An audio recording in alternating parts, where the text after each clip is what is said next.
So I have a motion, whereas elementary students are able to access e-books that are not age appropriate from the Waterloo Region District School Board online library, whereas some parents state that they are not receiving notice or opt-out information before sexual health teaching in various forums and survey, and whereas the WRDSB staff and trustees are committed to transparency when communicating with parents and the broad public, therefore be it resolved that the Waterloo Region District School Board provide a written report to the Board of Trustees explaining why elementary students are able to access inappropriate books, inappropriate age books from the WRDSB online library, as well as details about what filtering process is being used to ensure that elementary children are not able to access ebooks that are not age appropriate, and that the report also include the process by which parents are provided information and opt-out notice before surveys and sexual health teaching in its various forms that would ensure parents are informed and included in their child's sexual health education, and that the written report be presented at a committee of the whole in March 2023. Student Trustee Soror. Thank you, Madam Chair. Am I able to speak to the motion?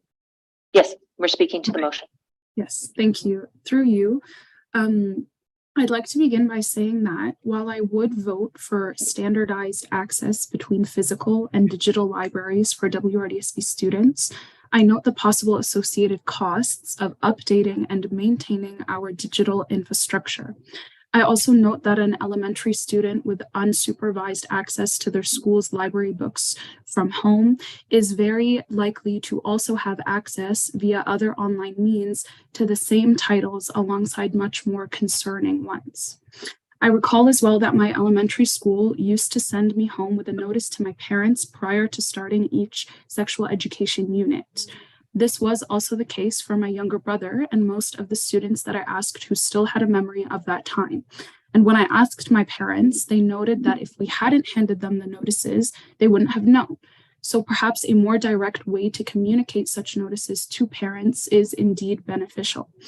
On another note, though, I take concern with this motion implying that parents should require advance notice for each and every survey made by the board, as I note the potential risk for vulnerable students in unsafe households when it comes to surveys dealing with sensitive subject matters.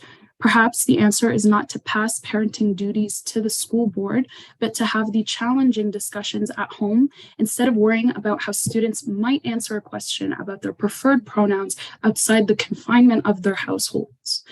Now, I was once called a groomer for pointing out the misinformation and embellishment in one of the most prominent sources that was fueling attacks on the student LGBTQ+ community following the last time the board discussed library books.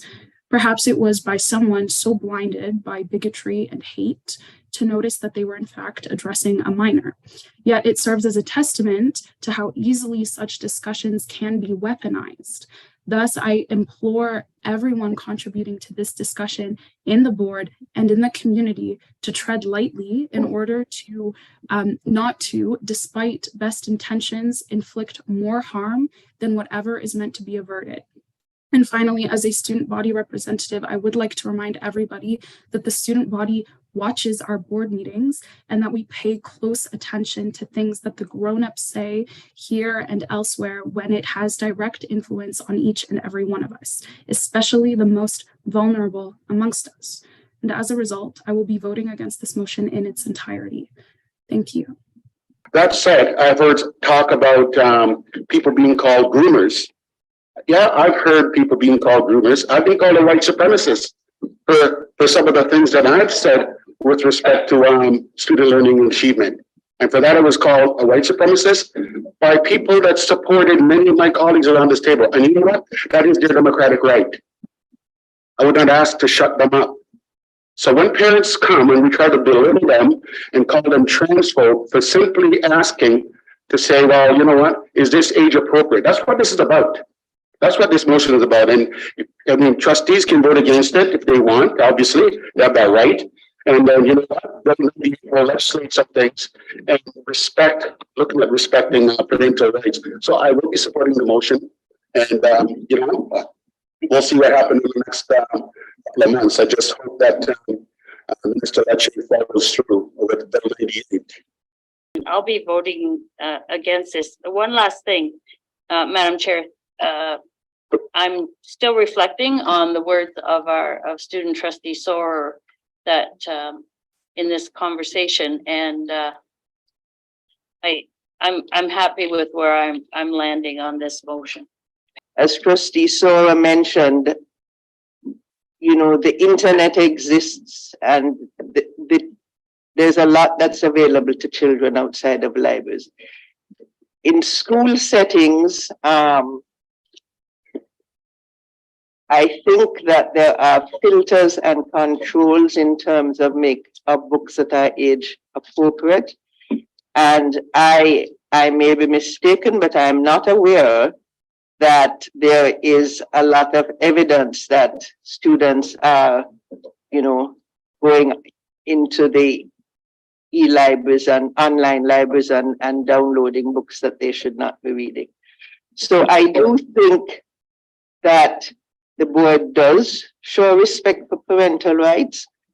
And I think that where parents have individual concerns, there is already a process that exists for them. If they're unhappy with the way their school is communicating, there already is a process that exists for them to address that concern.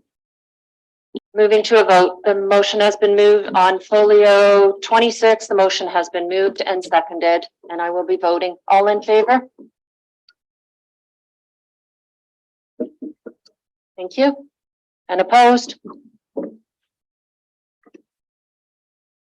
And the motion is defeated.